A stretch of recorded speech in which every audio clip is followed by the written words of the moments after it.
이 아침에도 주님 전에 나와서 말씀을 통하여 고난의 의미를 깨닫고 고난의 종으로 이 땅에 오신 주님을 그 시간에 기도하기를 즐겨하시는 여러분들에게 풍성하신 하나님의 은혜와 위로하심이 넘칠 수 있기를 주님의 이름으로 축원합니다. 우리가 주일 종려 주일날 호산나 호산나 종려주 종려 나무가지를 끄끄 흔들며 이제 드디어 우리를 로마의 압제에서 해방시킨 유대인의 왕으로 저들이 예수님을 열렬히 환영했습니다. 그리고 저희들이 이제 이 성에 입성하신 예수님이 모든 일들을 정광석화식으로 이제 각 조각을 하시고 군대를 모집해서 이제 로마와 싸울 것을 기대했던 이스라엘 민족들의 그 마음에 주님께서 찬물을 끼얹는 일을 하나하나 하시죠. 백성들이 이제 흥분이 되어서 오늘 이제 주님이 봉기하시려나 내일 봉기하시려나 저희들이 예수님만을 바라보고 있는데, 제가 계속 말씀드리는 대로 월요일 날은 이제 무화과나무를 저주하시고 성전을 청소하시고, 화요일 날은 성전에서 말씀을 가르치시고, 수요일 날에는 이제 제사장들과 서기관들과 또 이 하나님 말씀으로 인하여 또 논쟁을 하시고, 이제 드디어 6월절을 예비한 이 무교절에 가까운 이날에 이제 백성들이 아마 오늘은 분명히 주님께서 이제 봉기하실 것이라는 그런 기대치까지도 이제 완전히 허물어버립니다. 왜냐하면 6월절은 전 이스라엘의 명절입니다.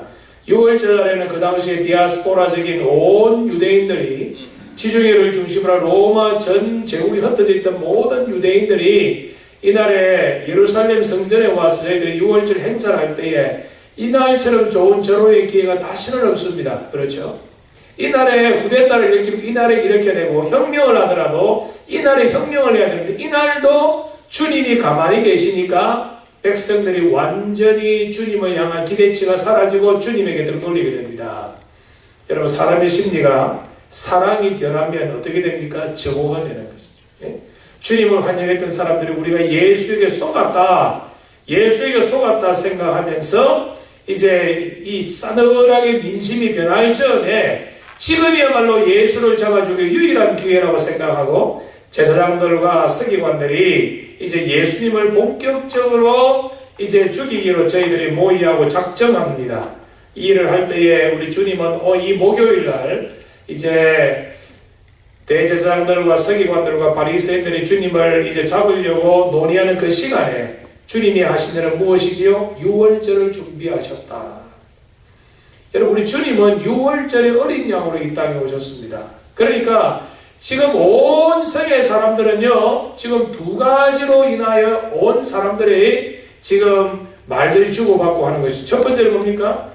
종려 주일날, 이 주일날 입성하신 주님이 지금 예수가 지금 뭐 하고 있느냐에 관하여 백성들이 서로가 담론하고 서로 논쟁을 하고 있을 것이며, 또 하나는 이제 6월절 날 되면 그 짐승을 잡아 예배를 드러난 이후에 그 6월절 고기를 서로 먹으니까 여러분, 예나 지금이나 고기 먹기가 쉽지 않죠. 예? 우리 시대 지금이야 우리가 다 잘 먹고 잘 사니까 여러분, 건강 때문에 잘 안 먹는 사람이 있어도 돈이 없어서 사 먹는 사람 없잖아요. 적어도 우리 미국에서 살아갈 때에. 그러나 불과 20-30년 전만 하더라도 여러분, 고기 먹기가 쉽지 않습니다. 제가 도미니카나 이 말라위에 이렇게 가끔 제가 예전에 또 근래에도 이렇게 선교를 가보면 그 단기 선교 온 사람들을 위해서 부엌에서 수고하시는 분들이 있어요. 그분들에게 있어서는 단기 선교 온 그 단원들을 식사 준비하는 그날이 저들에게는 일생에 제일 잘 먹는 날이에요. 예? 떡을 만지다 보면 떡 부스러기가 생기고 떡 고무를 만지듯이, 여러분, 왜냐하면 단기 선교팀 오면은 이 닭도 잡고 또 이런 양도 잡고 하니까 그 음식 만들고 남은 거, 그것이 그 사람들 일생에 제일 잘 먹는 거예요. 그러니까 6월절도 마찬가지인 거예요. 하나님 앞에 예배를 드리고 나서 삶은 양고기를 푸짐하게 먹는 날이 이 6월절 날. 그러니까 6월절 날은 사람들이 흥청망청하지요. 저들이 우리나라 속담에도 연불보다 잿밥에 관심 있는 것처럼 온 성기지도 6월절 이 제사 지내고 그 다음에 먹을 음식 때문에, 고기 먹는 그것 때문에 저희들 흥청망청 즐기고 있을 때에 6월절에 어린 양을 오신 우리 주님의 마음을 얼마나 착잡하시겠냐. 네. 여러분, 유월절은 누구를 위한 유월절입니까? 유월절은 예수님을 위한 날입니다. 그 옛날에 출애굽한 이스라엘 백성들이 출애굽하기 전에 죽음의 천사가 다 지나갈 때, 다 사람들을 죽일 때에 어린 양의 보혈로 문설주에 바른 그것을 보고 죽음의 천사가 어린 양의 피를 보고 넘어갔다는, 영원한 죽음 아래 있던 우리를 그리스도 예수의 보혈로 인하여 우리가 구원을 받는 길입니다. 그러므로 유월절 어린 양 오신 예수님, 유월절 날은 누구에게 합당한 예배를 드려야 될까요? 예수님을 높이고 예수님을 경배하고 예수님 앞에 예배드릴 그 사람들이 유월절의 어린 양이신 예수는 전혀 관심이 없고 그냥 단순히 고기 먹고 큰 잔치에 저희들이 신경이 지금 다 빼앗기는, 그 주님이 얼마나 마음이 착잡하시겠느냐. 주님께서 제자들과 함께 유월절 만찬을 나누시지요. 유월절 만찬을 나누십니다. 동네에 물동이를 이고 가는 사람 따라가서 그 집에서 내가 우리 선생님이 여기서 유월절 만찬을 잡수시겠다 하라 말씀할 때에, 우리가 다른 성경에 보면은 이 물동이 이고 갔던 그 집이 누구 집이죠? 마가요한의 다락방이. 마가요한의 다락방에서 주님께서 이제 만찬을 준비하시지요. 준비하셔서 유월절 어린 양의 그 고기를 이제 떡을 떼시면서 이것은 너희를 위하여 주는 내 살이라 말씀하시고, 그리고 유월절 어린 양의 피로 문설주에 바른 그것을 기념하사 포도주를 가지시고 이것은 너희를 위해 흘리는 나의 피다. 여러분, 유월절을 지키려고 하면 어린 양의 피를 발라야 되고, 유월절을 지키려고 하면 여러분 어린 양의 고기를 삶아 먹는 것처럼 우리가 신령한 음료인 그리스도를 우리가 마시고 신령한 산떡 되시는 예수 그리스도를 먹고 마시는 이것이 유월절의 가장 중요한 핵심입니다. 여러분, 우리가 이번 금요일날 우리가 성만찬을 하고자 합니다. 우리 성찬식을 거행하고자 합니다. 성찬식이 뭐지요? 곧 유월절의 규례다. 유월절의 규례다.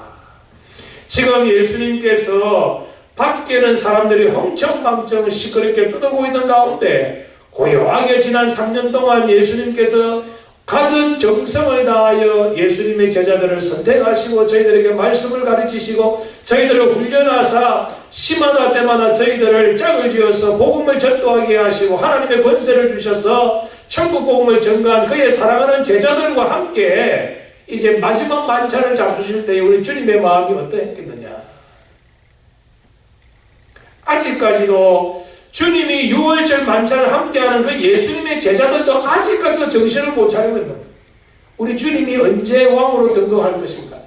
누가 주님이 왕이 될 때에 누가 이 우의정이 될 것이고 누가 좌의정이 될 것인가? 거기에 여전히 관심을 기울이는 거기에 주님께서 이것이 이제 너희들과 나와의 마지막 규례다. 그렇죠? 다시는 마시지 아니하고 다시는 먹지 못하리라. 주님께서 이제 사랑하는 제자들과 헤어질 것을 말씀하시면서 떼어주실 때에 우리 주님의 마음이 얼마나 착잡하시겠느냐. 그런데 제자들의 귀에는 다시는 너희와 마시지 아니하고 다시는 너희와 먹지 아니라는 그 말이 귀에 들어오겠느냐. 벌써 여러분 콩깍지가 눈에 씌어졌죠.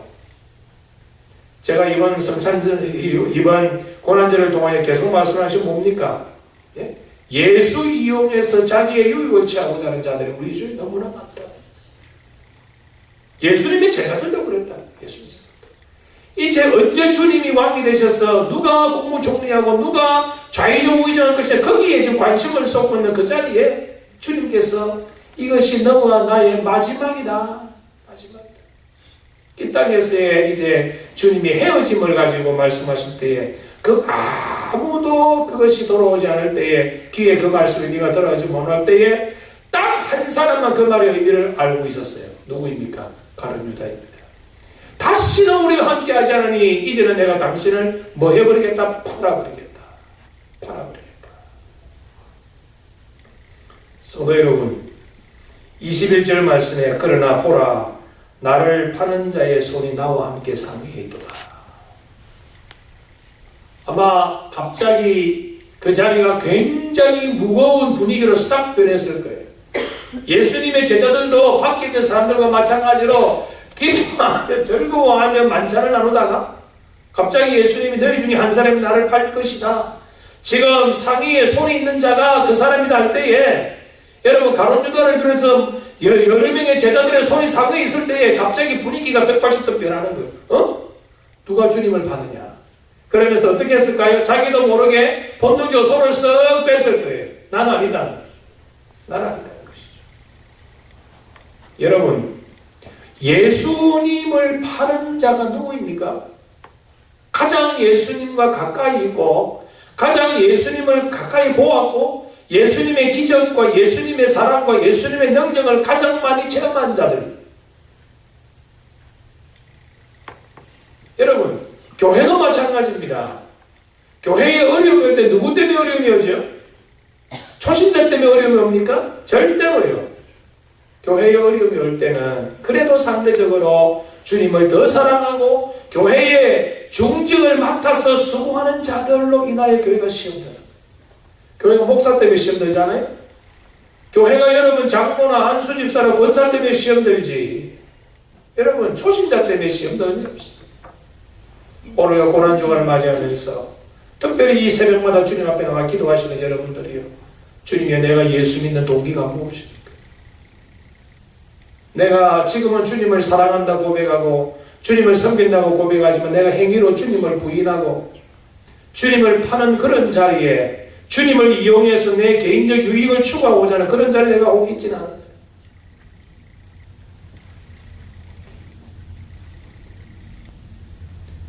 주님의 사랑을 받은 자가 주님을 배신했다.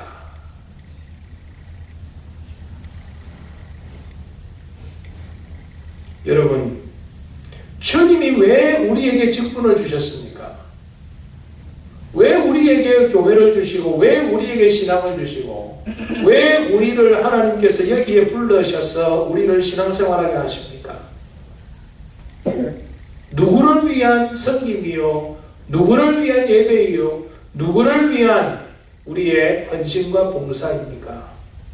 주님을 위한 봉사이다. 주님을 위한 것이다.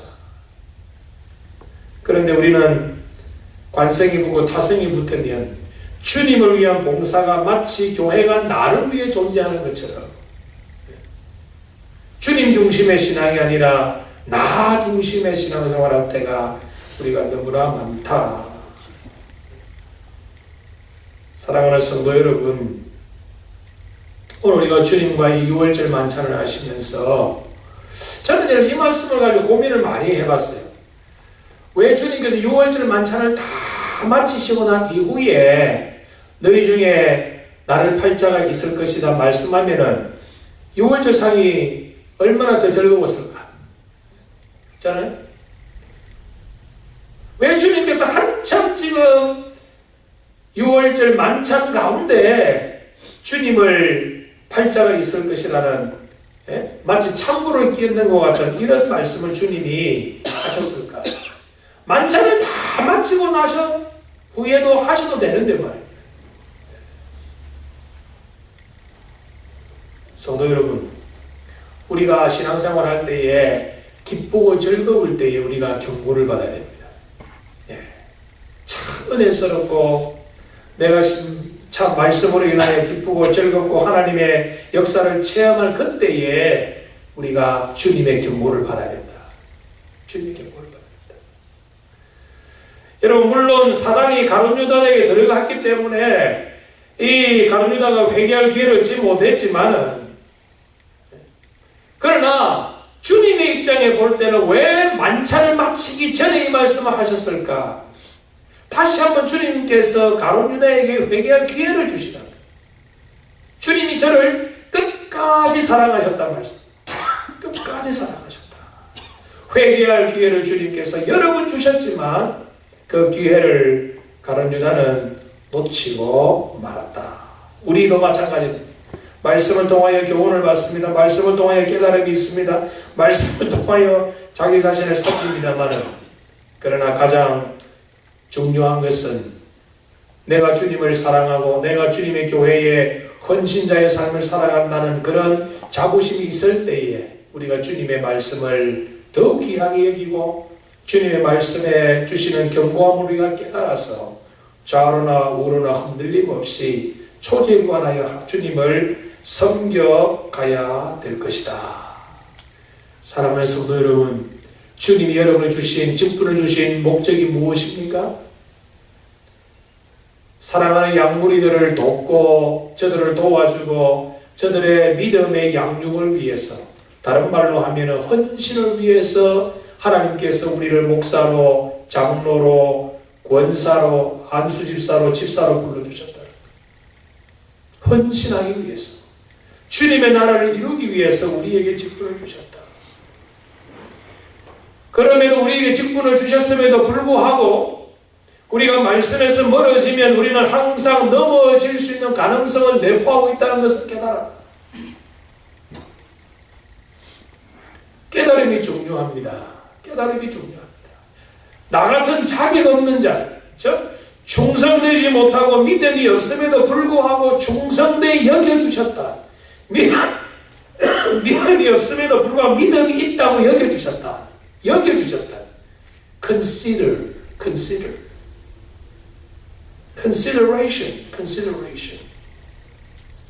주님이 나를 불쌍히 여겨주셨다.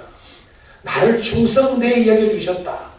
나에게 믿음이 있다 여겨주셔서 우리에게 직분을 주셨다. 그러니 직분을 받은 저와 여러분 해야 할 일은 무엇입니까? 지사충성이다. 어디까지요? 골고다 언덕에까지, 죽기까지. 성도 여러분, 이런 말이 있지요. 청년 시절에는 하루가 짧고 한 해는 길다고 그럽니다. 나이가 들어갈 때는 하루는 길고 1년은 짧다고 그럽니다. 주님이 언제 오실지 모르고 우리가 언제 주 앞에 설지 모르는데, 나에게 주어진 이 시간이라는, 내게 주어진 이 시간과 공간 속에서 오늘도 우리가 직분의 미를 바로 깨닫고 헌신의 미를 바로 깨달아 가룟 유다처럼 스스로 주님으로부터 멀어지는 것이 아니라, 열한 제자처럼 저희들이 부족하고 연약 실족했지만 실종한 가운데서도 하나님의 은혜가 임할 때 그 은혜를 깨달아서 저들이 회개하고 주님의 제자로서의 아름다운 삶을 마친 것처럼 우리에게 주어진 시간에 우리의 직분자들이 주어진 이 시간과 공간 속에서 최선의, 최상의, 최고의 믿음과 헌신으로 인하여 하나님의 귀한 일들을 더욱더 감당하겠다는 다짐하고 또다시 결심하는 귀하고도 아름다운 근본의 고난주간이 될 수 있기를 주님의 이름으로 축원합니다.